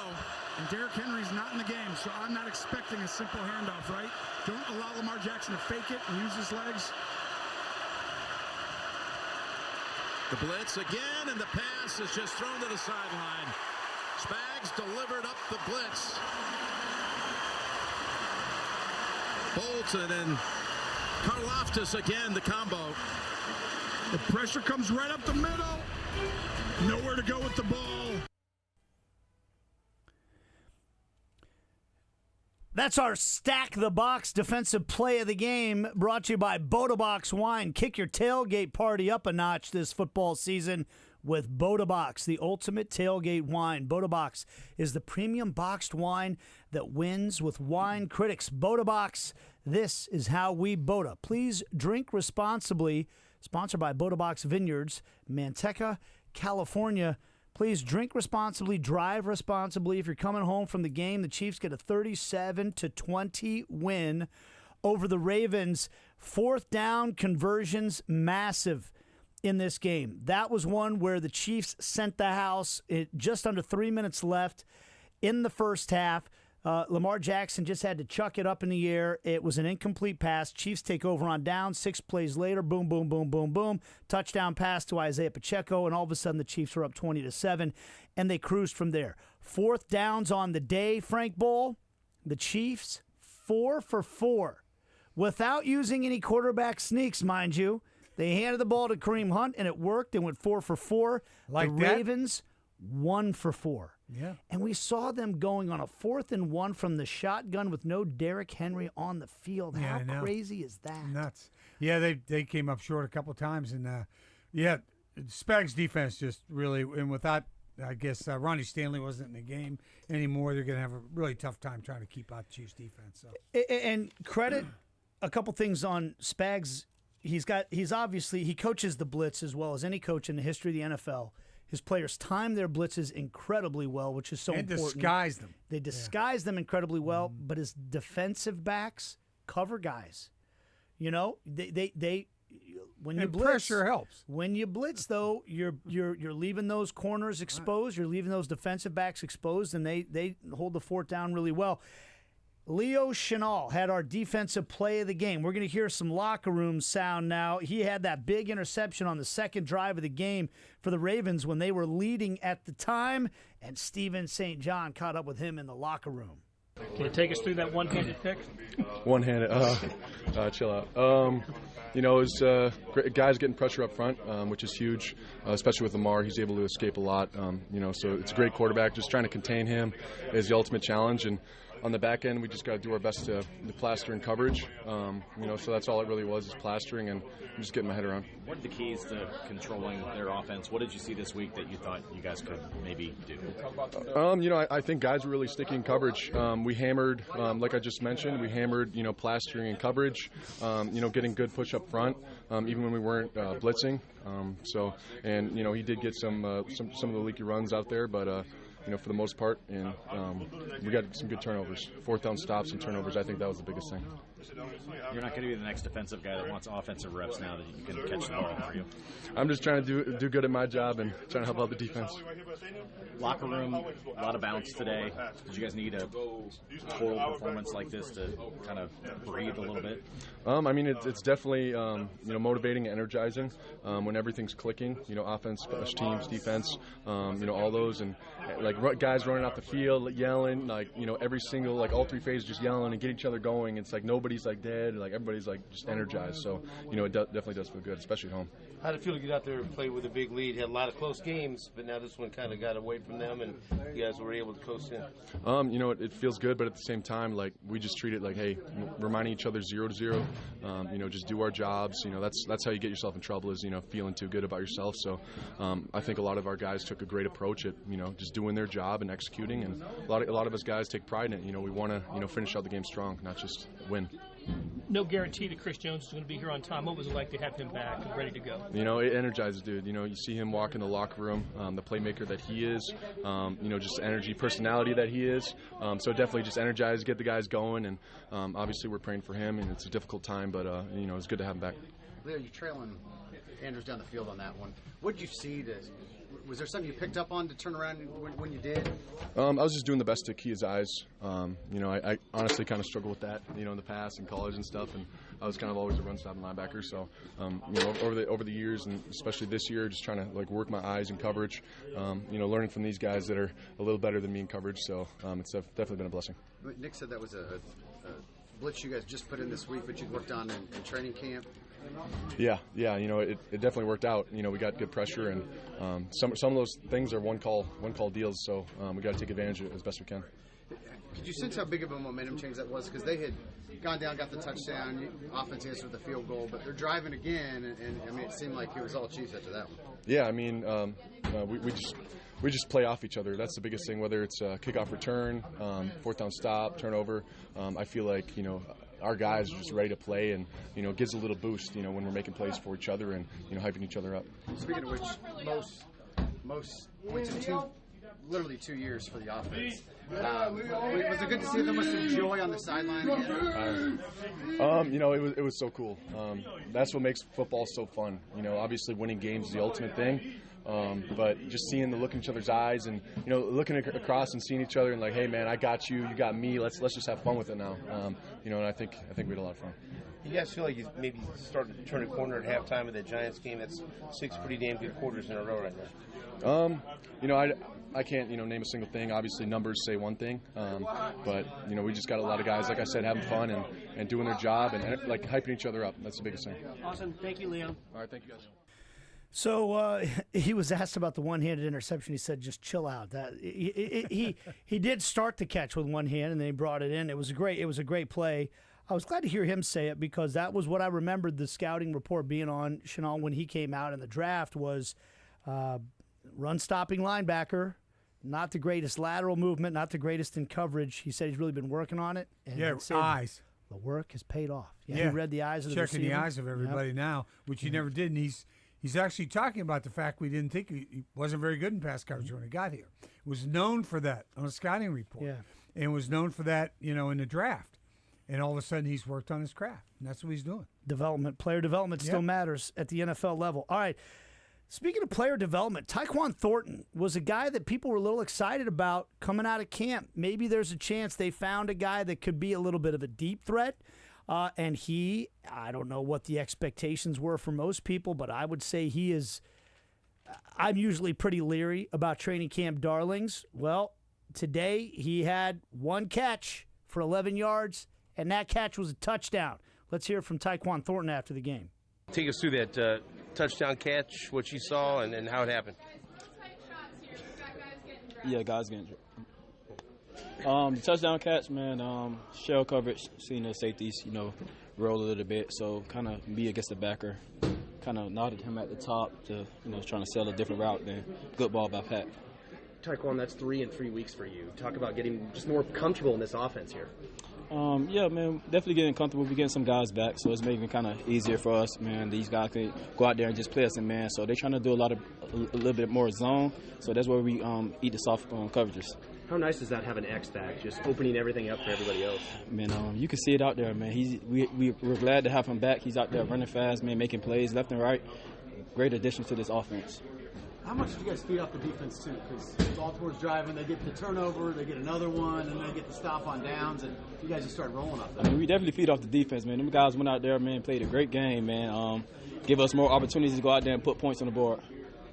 What's it feel like when everything's clicking? 4 touchdown passes, you guys are moving the ball. Just, what's it like to be out there when that's happening? It's a great feeling, man. Going out there, man, offense clicking, special teams clicking, defense clicking. That's what you want to see. We want to see more of that. It seems like there's been some frustration at times with the offense just not quite getting going. How much different did this one feel, being able to get everything rolling? I mean, sometimes it's not going to always be perfect, but you got to, stick at it, keep working and keep on grinding, knowing that the big play will come. Awesome. Thank you, Taekwon. Thanks, Taekwon. Tight shots, everybody. We got guys getting dressed. What that means, if you don't know, that means we had somebody in there. Look, the tight shot means naked. Yeah, don't get a wide camera angle because you might pick up, you might get some naked guys in there. We don't need that on the camera. Full frontal. Just zoom in on the face of the person you're interviewing. Tight shots. That's what we want here. 3 touchdowns in 3 games for Not bad. Taekwon Thornton. Red zone target for Taekwon Thornton. Isaiah Pacheco also with a receiving touchdown today. Also averaged 5 yards a carry on his 7 carries. So maybe he's starting to get into the rhythm a little bit. And Stephen St. John and the other reporters spoke with Pacheco after this game. How good is the feel to have the offense and the running game specifically be a contribution to this offensive output? It takes all of us. The guys up front. It's a big challenge for us every week. We got opponents, playing us to the championship team, and that's what it's about. Coming out, playing fast, and it's going to be a physical game. Coach said it from the beginning. It takes the bigs to do the job to clear it up. You mentioned about the physicality in this game. One of my keys going in was about you guys starting fast with that physicality. Never want to see anybody injured, but you guys kind of brought it today. Yes, taking it one play at a time and just feeding off each other energy. You got guys flying around making plays on defense, special teams, offense. That's what it takes to be a team, and we build off of each other. This offense doesn't ever seem like it'll ever be just run heavy, but there's times in the game, whether it's 4-minute offense, when you need to bleed the clock down, that you have to execute in the run game. Your offensive lineman got that job done today with you and Kareem. Yes, like I said, being in those situations, Coach putting us in those situations, trusting us. If it's a different running back, it don't matter who's in the game. Get the first down, whatever the situation may be. Know that we practice it and, build off of it. You're 2-2, kind of start the season over. Got Jacksonville coming up, but you get a chance to savor this win. Yes, enjoy this win, get back to the office and take it play at a time, build off of this one, and come prepared next week at practice. All right, thanks How for do you your feel time. to get back in the end zone today? I feel amazing. Good start. Hit the reset button. Could have got in there a little earlier, I felt, but it's all good. Bad plays happen, and that's how you bounce back. You get the next one and put it on your back. As one of the skill players on this offense, what's it like when Pat is just getting everyone the ball? Oh, it's phenomenal. You got guys making plays left and right. We got Smitty coming in, making a play, big, huge one. And, you got the offensive lineman doing great, one play at a time, and the receivers making plays. So when you got guys making plays from the receivers to the running backs to the tight ends, it's contagious. After you had that drop earlier, how big was that for you to catch that touchdown pass later on in the game? Yes, it was important to know that catch first. Slow the game down, allow the game to come to me. Just get back to the keyboard. What's it do for this offense when Xavier Worthy does that? Oh, it's important. You got guys flying around, trying to keep up with them. It's impressive for us. You got guys open in the flat, and that allow us to get open in the flat when you got guys running down the field. And as a back, just being able to protect for Pat was huge today. Did you get juiced up a little bit when you found out Chris Jones made it in time for the kickoff? I don't know what happened with Chris Jones, or you feel me, but I know he was here, and I could see he was ready to play in his eyes, and I fed off of it. So there's Isaiah Pacheco, physicality and building off of each other, gets into the end zone today. This is our locker room report presented by Missouri Farm Bureau Insurance. Missouri Farm Bureau Insurance, whatever you do, if you're a Missourian, we're for you. We're Missouri Farm Bureau Insurance. We've got you covered. We'll take a break. We are going to hear from Andy Reid, Patrick Mahomes, Matt Derrick will break things down for us all straight ahead. Our Chiefs post-game coverage continues as the Chiefs get a 37-20 victory. We're also brought to you by Boda Wine. Kick your tailgate up a notch this football season with Boda, the ultimate tailgate wine.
2nd and goal. Looking to strike. Pass caught. Juju Smith-Schuster and a Kansas City touchdown. That was a laser from Patrick Mahomes right there. We talked about the big bodies. Everything's condensed in there. Watch Smith-Schuster right here. He's going to go find the zone right there, and boom, the ball's got to be right on him. In between two guys, you got to take a hit. Perfect execution right there. Well, that play was pretty sweet. In fact, that's our sweet play of the game. Jujubes were one of my favorite sweets to eat at the movie theaters when I was a kid, and Juju Smith-Schuster has our sweet play of the game. You could stop by Andy's Frozen Custard, grab an 87 concrete, and help Travis's 87 and Running Foundation with every purchase. Do good while eating deliciousness. Andy's, top your day with a smile. Nice. Those I could go for some Jujubes, custard that would right be, now. they pull your fillings right out of your head. They get stuck to your teeth. That's the only problem. That's why I eat nothing but custard these days. There you From go. Andy's. It's There you delicious. go. Perfect. The 87 concrete's wonderful. I Oh, know. gosh, it's Man. good, yeah. The Kansas City Chiefs get a 37-20 win over the Ravens. They're now 2-2, and the man that breaks it all down for us, none other than the one and only Matt Derrick. What's up, Matt? How are you, brother? I am doing well. I mean, I'm with all the legends tonight. This is amazing. I mean, no offense to Jack, but this is like, I'm like, if anything were to happen right now, like, I mean, there's nothing because we're not all in the same room. But I've always felt like, Frank knows about this, going the sound off or something. If something like a gas leak were to happen, I'm always like, hey, killed were Mick Schaefer, Blair Kirkhoff, Nate Bukaty, and then like in the 9th paragraph, also killed Mark Dietrich. Listen, I've been called Nick by a cast of thousands, of very influential people over the years, Mark. So I know Nick. Yeah, oh yeah. That was because I was talking too fast. Yeah, no, With you my didn't. Ozark No, accent. you didn't call me Nick. I'm just saying that if so, you're not the only one that would have your name mispronounced or Right. misspelled or anything. I've been like called that. a lot of things too, Matt. Don't worry about it, buddy. Yeah. It's only a problem when people call Nate Jake. So. Yeah, that would be a real problem. Matt Derrick from ChiefsDigest.com, a contributor here at Sports Radio 810 WHB. This was a decisive victory for the Kansas City Chiefs. I think we're trying to bask in the glow of it, Matt, and enjoy the moment because it was a thoroughly dominant performance by Kansas City, while also keeping some perspective that this is a beaten-up Ravens team right now. But let's start with all the positives. What maybe was the biggest positive for you in this performance from the Kansas City Chiefs today? Yeah, I mean, you're right. There's a lot. And, you'd probably be right to be focused on the defense because the defense did a lot of good things. But let's be real. The offense has been the problem. Just the first 3 games of the year for a couple of years because it hasn't been right. And this was the closest that we've seen to this offense being itself in a long, long time. And, yeah, the Ravens are downright. But that's something that the Chiefs haven't been doing the last couple of years is putting down teams away and decisively. And they did that tonight. And, one fact that stands out most to me is about Patrick Mahomes. And, he had 4 touchdowns, no interceptions. It's been almost 2 years since he on passes. And you go back to, I think it was October 22nd, 2023. And if you have a Patrick Mahomes game with 4 touchdown passes at least and no interceptions, you got to go back to October 2022. So it's been this offense be this productive, this efficient, this clean, and long, long time. How much of that was because of the return of Xavier Worthy? I think a lot. This offense had some growth and some development in the second half of the Giants game. And again, I think a lot of that went back to Patrick Mahomes just, finally hitting a switch where he was more comfortable with his protection. You didn't see him just trying to take off as much. You saw him keeping his eyes downfield and trying to play his guys rather than scrambling for yards. There's no doubt when he does that, he can pick up a few, he can get first downs. But when he keeps his eyes downfield, he can pick up 50 yards in a heartbeat or put a touchdown on the board. And that's what we saw him do more against the Giants, and I think we saw him do that more again tonight. I mean, he took a couple of shots. He had the one to Xavier Worthy that obviously did that weren't just quick throws that were designed. That I thought was a big part. And why was he able to do that? I mean, I think Xavier Worthy's presence was huge. That it stretches the field. Yeah, and Matt, of course, Matt Derrick we're talking to from Chiefs Digest. And how important was it? Looks like Jawan Taylor has finally learned how to play the right tackle position, at least for one game. Yeah, a really clean game from the offensive line. I was watching both tackles, and I thought early on that Roger Rosengarten from the Ravens was getting a little far off, and there was a couple plays I was like, he's not on the line of scrimmage, and then they flagged him like a play later. So that's Chiefs fans don't get to see that very often. The other team getting flagged for illegal formation. But a really clean game. No penalties, I don't believe, on the offensive line. I think Kingsley Suamataia, numbers 8, didn't give up a pressure tonight. So, yeah, I think another big step forward for the offensive line.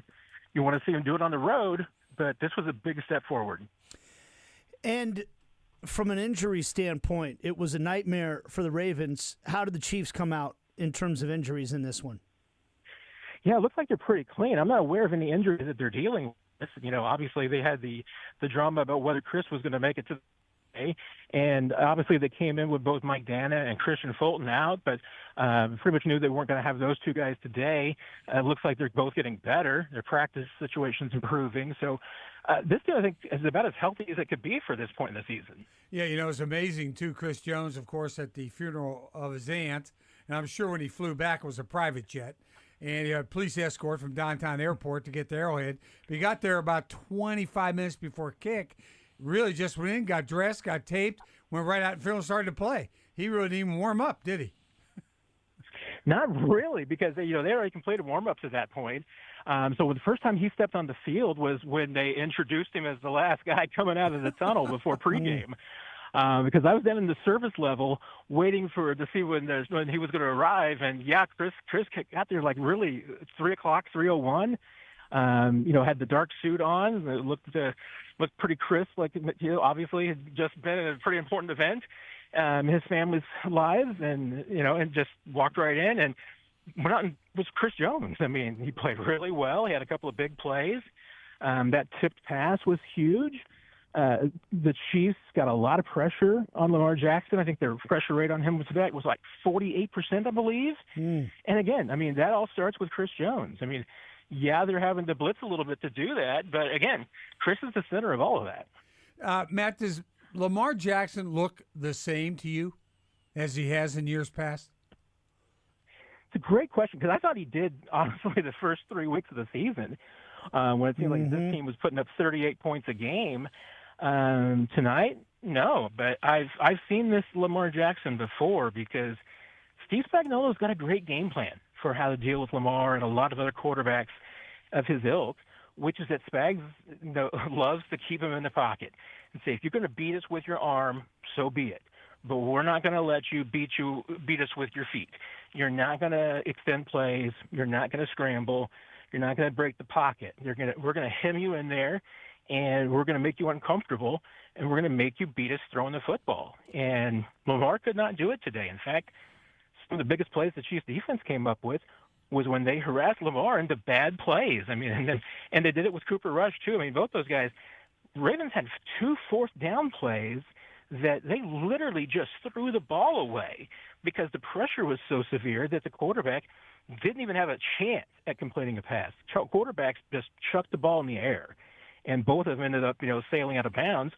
But they were just trying to save the ball. They were just trying to save their game, right? Trying to complete a miracle pass, and that was just how uncomfortable the Chiefs' defense and Steve Spagnuolo made both Lamar Jackson and Cooper Rush today.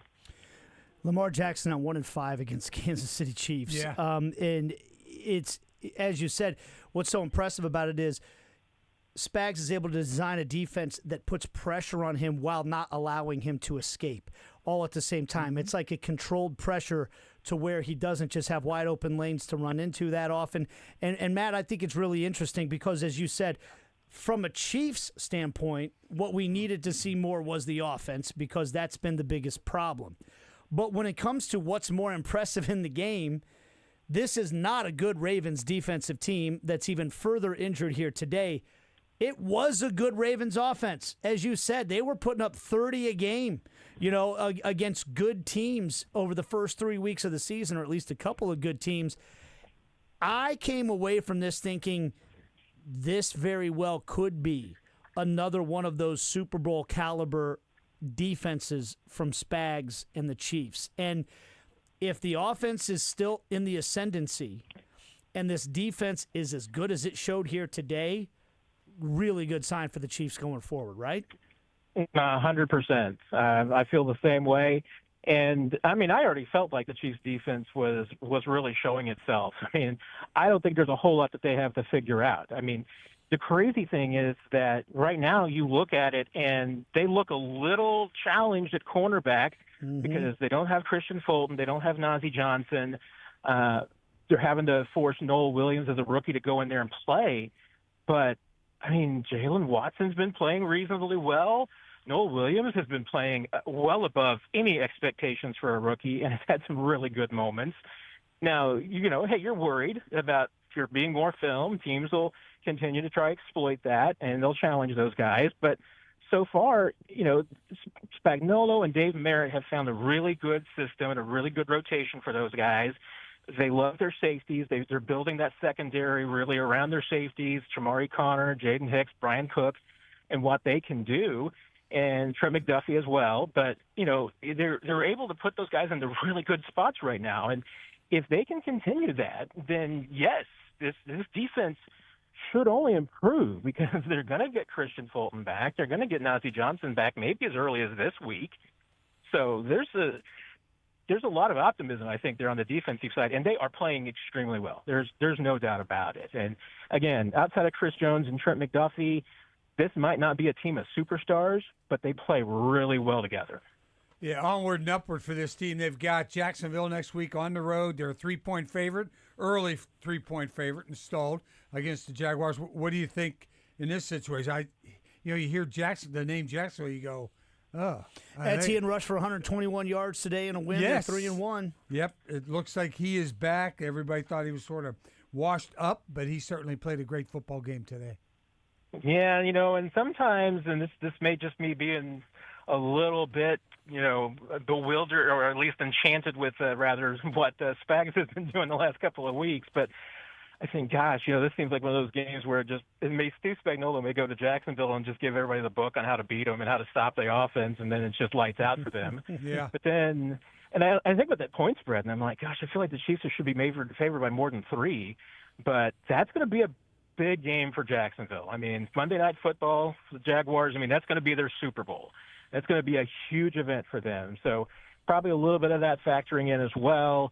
But, and also, the Chiefs have nothing but bad luck in Jacksonville. They win, but they've had bad injuries there. They've had just a lot of nonsense and weird stuff going on in Jacksonville. Like I said, I think the Chiefs are going to win that game, but you're just hoping you get out of Jacksonville without anybody getting hurt or anything weird happening. Matt, we're hoping you get out of the Arrowhead parking lot without getting hurt or anything weird happening. Be safe, buddy. Cleared out of there a long time ago. Nobody around now. Be safe, buddy, and thanks for the time. We appreciate it as always. Thanks, Matt. Oh, great talking to you guys. Take care, my friend. The one and only Mark Dietrich. Matt Derrick, ChiefsDigest.com. What are we doing? Deebs, Deebs was cutting up the sound for us. Dylan, we're going to take a break. We're going to hear from Patrick Mahomes and Andy Reid as we wrap up our post-game coverage. The Chiefs get a 37-20 win over the Baltimore Ravens. All is right in the world. Back after this on Sports Radio 810 WHB.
little passes right away. Boom.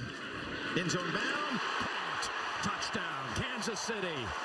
Taekwon Thornton. This is Patrick Mahomes and the design. Right here, we're going to run through the middle. And Buchanan comes off.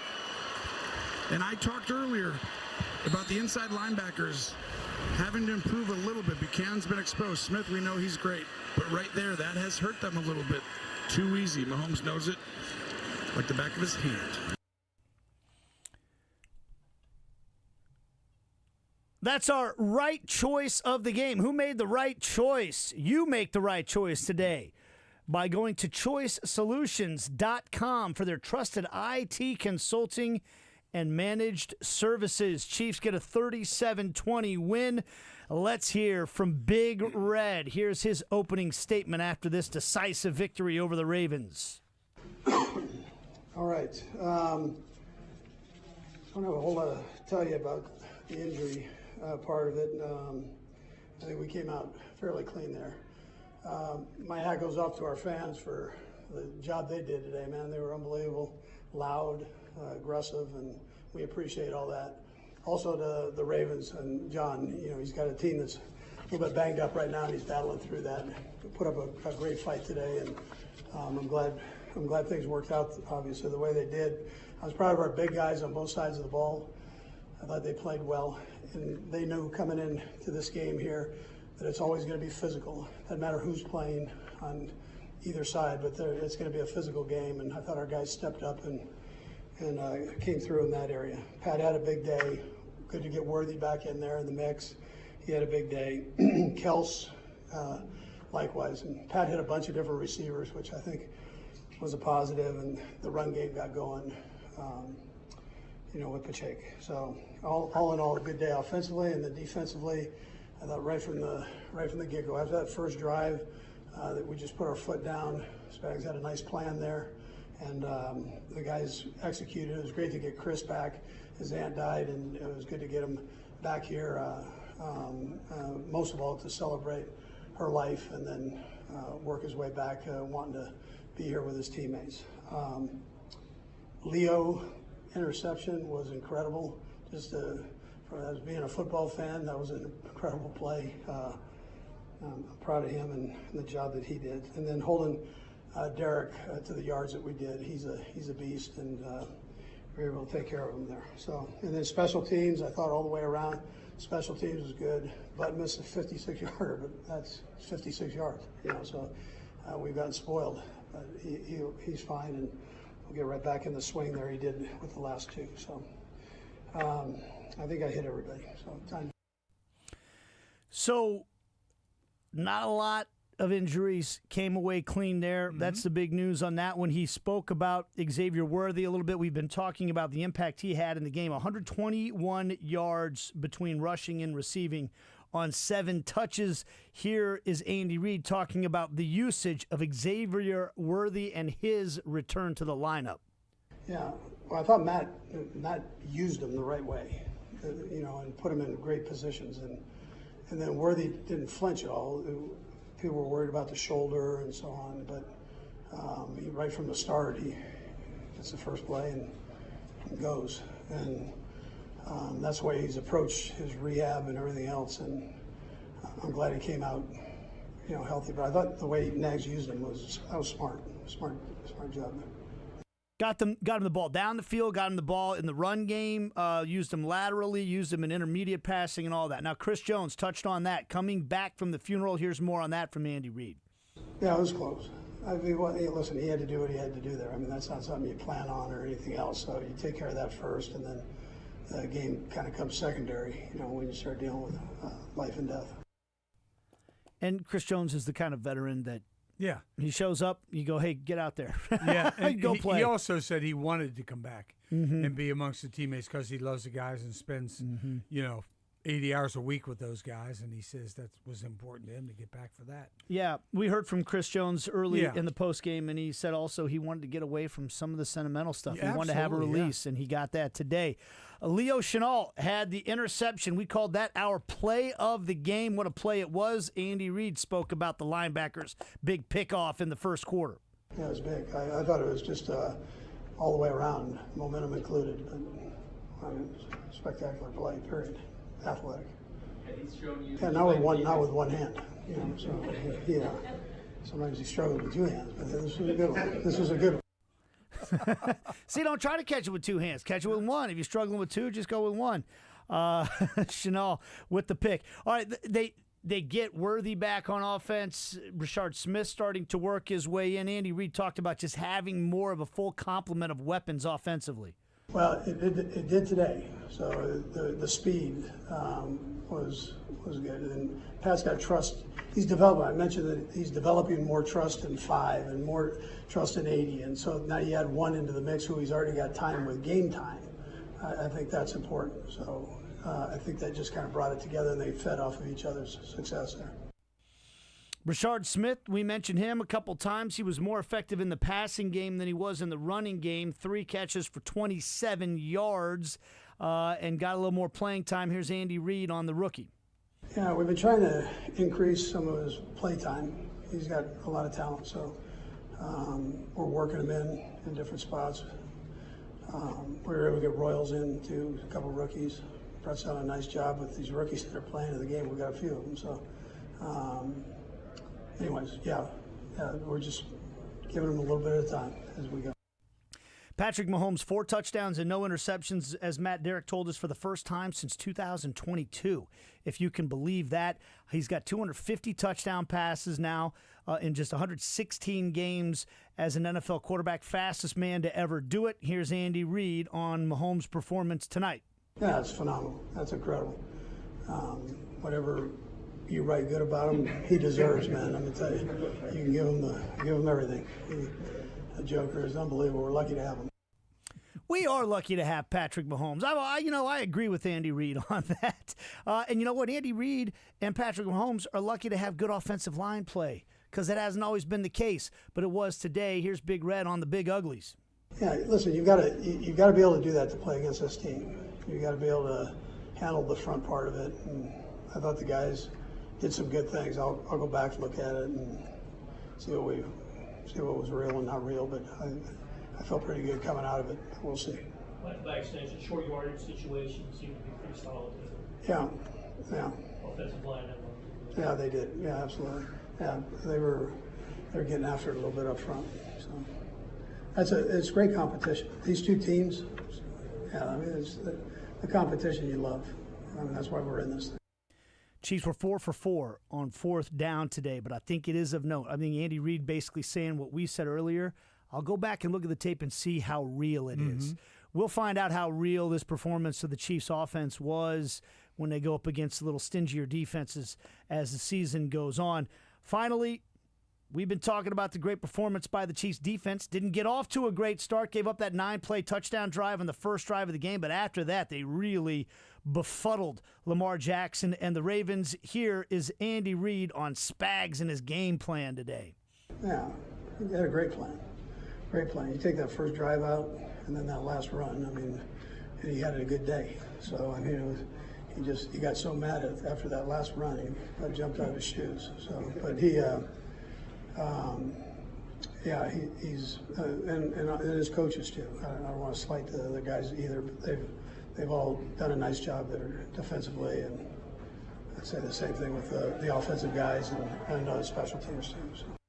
Spags was so mad on that 71-yard touchdown run by Justice Hill, he almost jumped out of his shoes. Take it easy, Spags. Your team still won 37-20. You ready to hear from the man, Patrick Mahomes? About time. All right, here we go. Patrick Mahomes at the podium on... Oh, we're going to break first. See, that's called a tease. I'm teasing Patrick Mahomes next, right after this, on our Chiefs postgame coverage.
heroes and giving back to those in need. ShamrockRoofer.com. Nate Bukaty and Frank Boal wrapping things up after the Chiefs get a 37-20 win. And Patrick Mahomes sets another record. That's just what he does. He's got 250 touchdown passes now in 116 games, the fastest ever to do it in the NFL.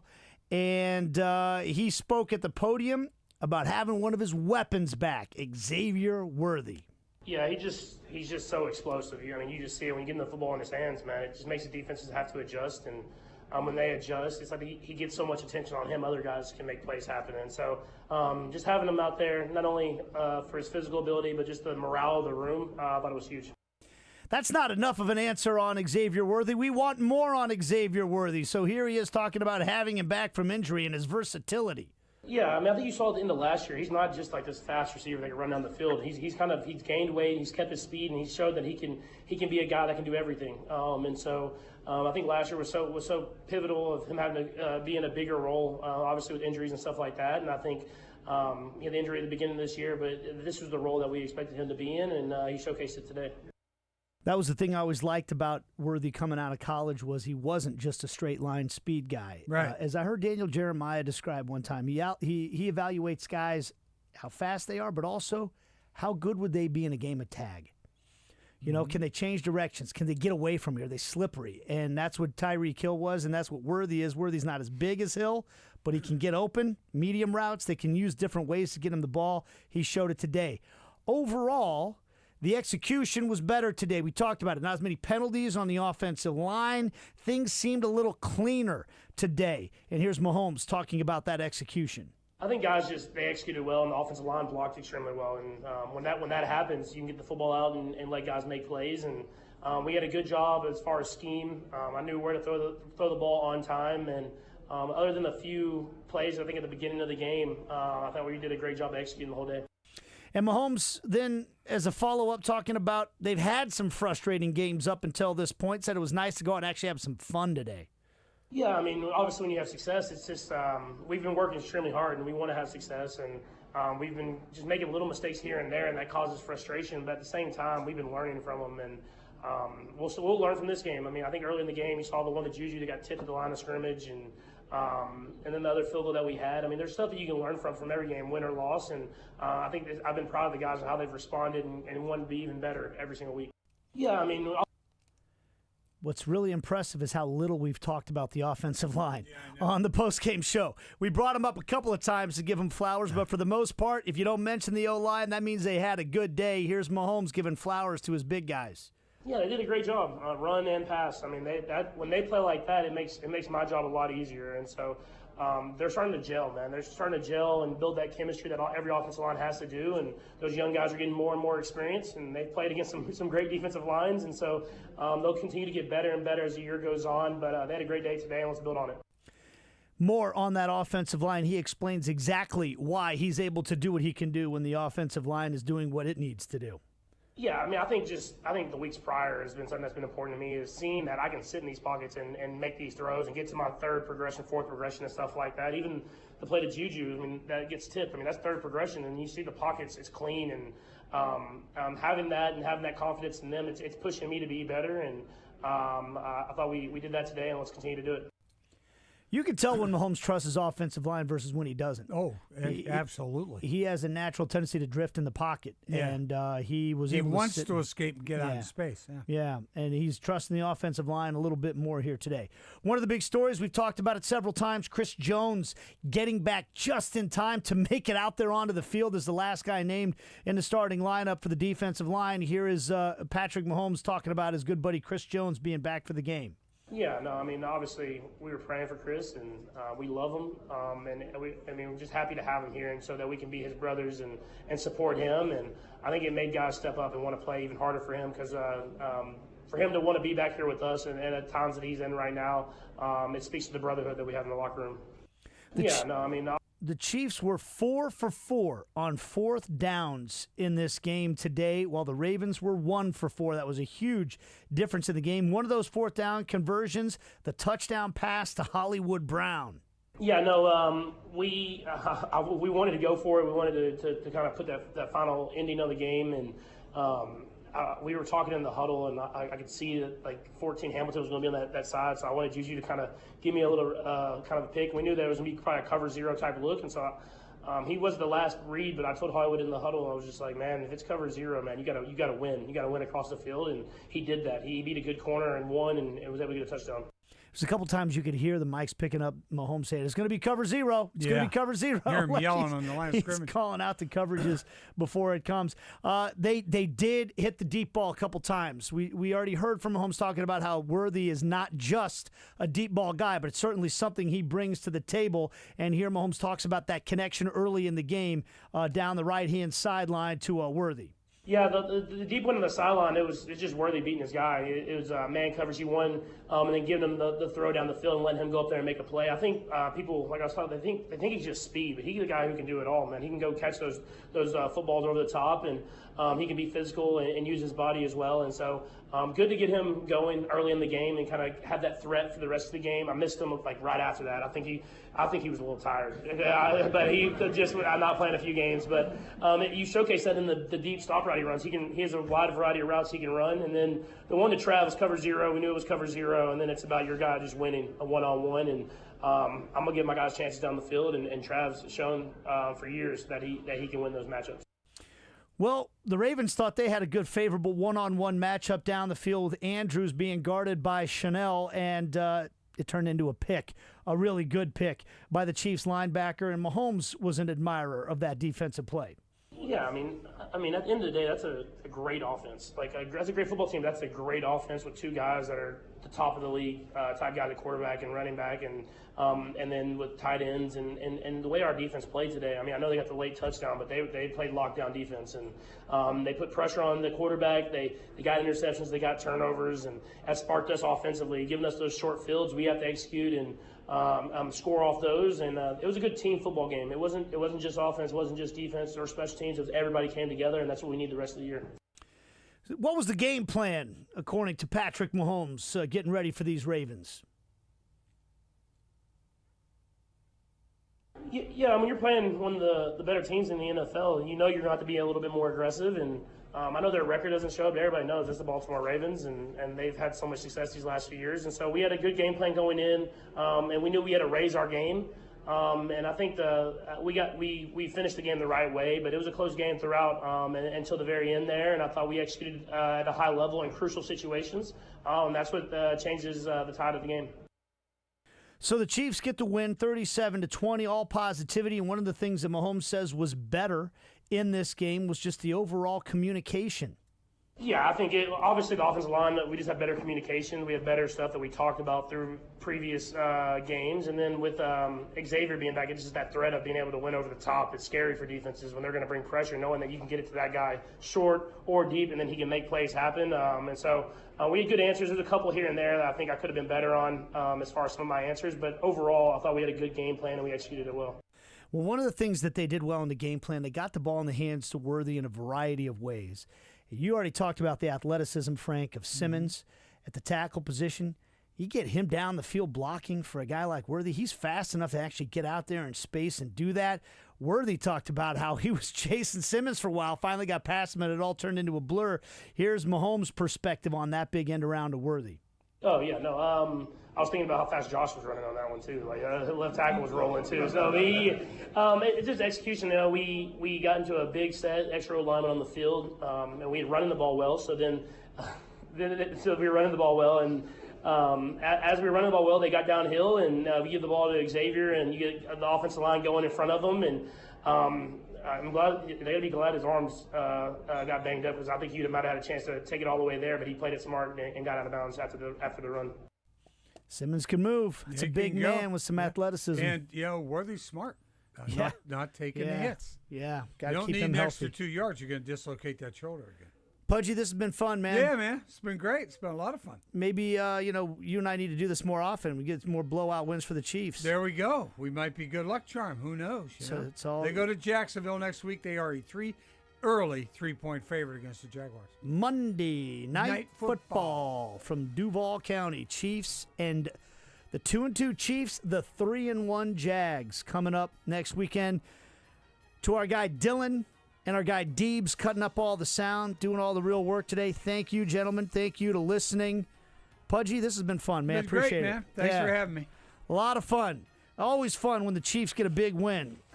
2 in a row now. I think everything's all right.